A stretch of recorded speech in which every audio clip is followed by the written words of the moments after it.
जंगशान जो है बाबा को समझाती है तो बाबा बोलती है कि मैं क्या करूँ, शाओबू के लिए मुझे बहुत बुरा लगता है, उसने कितना कुछ सहा है, अब उसे खुश रहने का हक़ नहीं है क्या, वो कितनी तकलीफ़ देती है। जंगशान घर पर आ जाती है तो वो बहुत उदास खड़ी हुई होती है।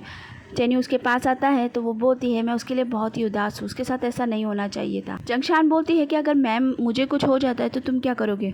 तो चैन्यू कहता है मैं तो जी ही नहीं पाऊंगा तुम्हारे बगैर। चैन्यू भी उससे सेम सवाल पूछता है कि अगर मुझे कुछ हो जाए तो तुम क्या करोगी। जंगशान कहती है कि सच बताऊँ तो मैंने सोचा ही नहीं है, तुम्हारे बगैर मैंने अपने आप को कभी नहीं सोचा, मुझे नहीं पता मैं क्या करूँगी।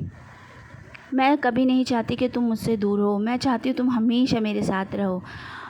और इस तरह दोनों बातें करते हैं। सीन यहीं पे कट हो जाता है।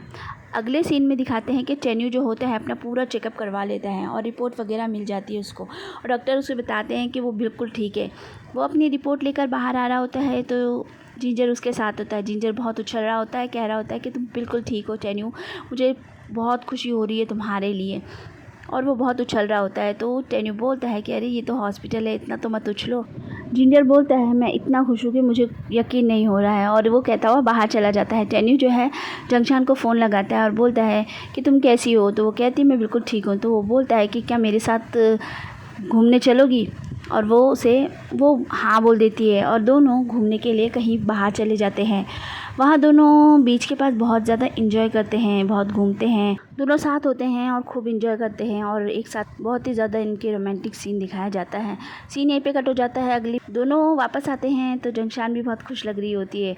अंकल चैन आकर बोलते हैं कि दादाजी वापस आ गए हैं और तुम दोनों से मिलना चाहते हैं। रात का सीन दिखाते हैं। जंगशान बहुत उदास होती है। टेन्यू उसके पास आता है तो वो बोलती है कि दादाजी को मैं पसंद नहीं आई, उन्होंने मुझसे ठीक से बात भी नहीं की। टेन्यू कहता है कि कुछ नहीं, सब ठीक हो जाएगा और वो धीरे धीरे तुमसे ज़रूर बात करेंगे, और वो उसे गले लगा लेता है। सीन यहीं पे कट हो जाता है। अगले सीन में दिखाते हैं कि स्टॉक मार्केट गिर गया होता है और इनकी कंपनी को बहुत ज़्यादा नुकसान हुआ होता है। टेनन बहुत परेशान हो जाता है कि ये सब क्या हो गया। टेन्यू कहता है कि बिजनेस में तो उतार चढ़ाव चलते रहते हैं, तुम फिक्र मत करो, सब ठीक हो जाएगा। टेनन कहता है कि काफ़ी सारे काम अभी भी बाकी हैं और हमें पैसों की बहुत ज़रूरत पड़ने वाली है, तो अब हम क्या करेंगे भाई। तो वो बोलता है कि तुम फिक्र मत करो, सब कुछ ठीक हो जाएगा। दादाजी को ये बात जैसे ही पता चलती है उनका तो बीपी ही बहुत ज़्यादा बढ़ जाता है और वो बेहोश हो जाते हैं। थोड़ा होश आने के बाद वो टेन्यू से बोलते हैं कि ये सब क्या हो रहा है। टेन्यू कहता है मैं सब संभाल लूँगा, आप फिक्र मत कीजिए, आप अपना ध्यान रखिए।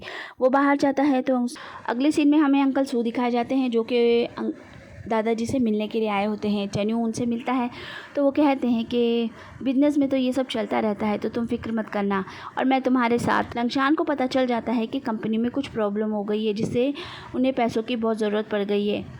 वो मदद करने के लिए पूरी तरह तैयार होता है। आगे हमें दिखाते हैं कि जंगशान जो है अपने भाई लंगशान से मिलने के लिए जाती है। वो उसे कहती है कि भाई तुम ठीक तो हो ना। वो कहता है मैं तो ठीक हूँ, तुम ठीक नहीं लग रही, क्या बात है, इतनी थकी थकी क्यों लग रही हो। तो वो बताती है कि दादाजी की तबीयत ठीक नहीं है, मैं उनकी देखभाल करती हूँ लेकिन फिर भी वो मुझसे बात नहीं करते हैं। वो कहते हैं दादाजी मुझसे नाराज़ जैसे लगते हैं, मैं क्या करूँ बताओ। तो वो एक बड़े भाई होने का पूरा फ़र्ज़ निभाते हुए उसे समझाता है कि दादाजी तरह संभालना जैसे तुम अपने मम्मी पापा को संभाला करती थी। वो ज़रूर एक दिन तुम्हारी बात को समझेंगे और वो मान जाएंगे, तुम परेशान बिल्कुल भी मत होना और अपना ख्याल रखना।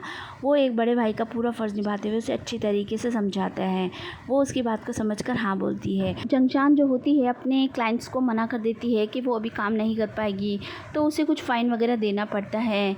ये सारी बातें टेन्यू पीछे से सुनता है और उससे माफ़ी मांगता है, कहता है मैं हमारी वजह से ये सब हो रहा है।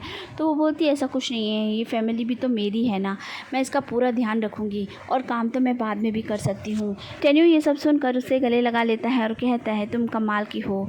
सीन यहीं पे कट हो जाता है। अगले सीन में हमें डॉक्टर को दिखाते हैं जो दादाजी को देखने आए होते हैं। वो ग्लूकोज वगैरह चढ़ा कर जा रहे होते हैं और कहते हैं कि पूरी रात नज़र रखना कि ये सब खत्म हो जाए, तो उसे हटाना वगैरह सब कर लेना। अंकल चैंस बोलते हैं कि मैं ध्यान रख लूँगा।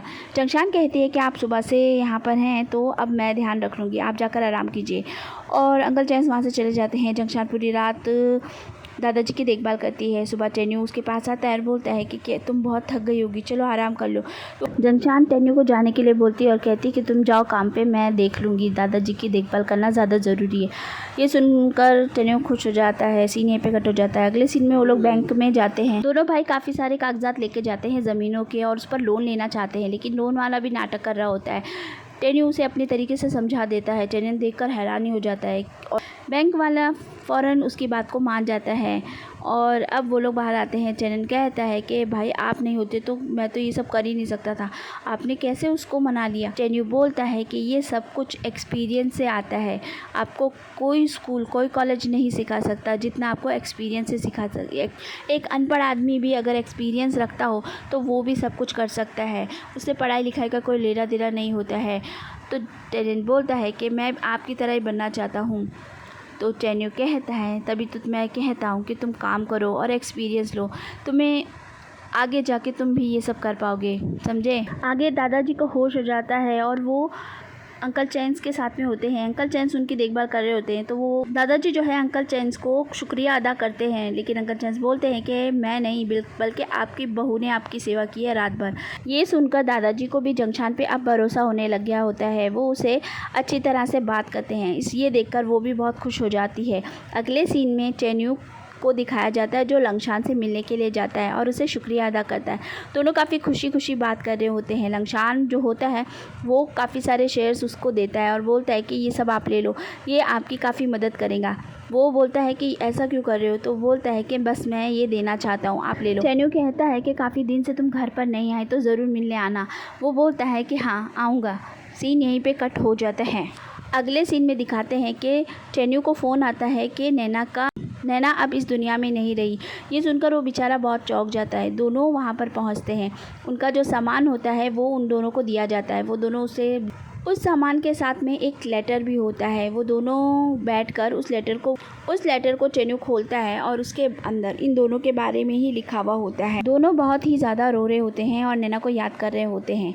रात के वक्त दोनों साथ में बैठे होते हैं और उस टोकरी का पूरा सामान देख रहे होते हैं।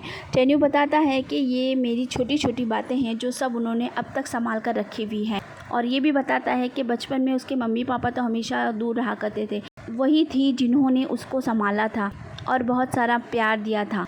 जंगशान कहती है कि मैं भी जब उनसे मिली तो वो हमेशा तुम्हारे बारे में ही बात किया करती थी, मुझे पहले पता नहीं था कि वो तुम हो। नैना को याद करते हुए दोनों की रात इस तरह गुजर जाती है। अगली सुबह जिन लियान और चैनन को दिखाते हैं। जिन लियान चैनन को बाहर लेकर आती है और वो उसे कहती है कि मेरे एक ऑनलाइन फ्रेंड ने बताया था कि कोई नहीं जानता कि बर्फ़ पिघलती है तो उसे कितना सहना पड़ता है।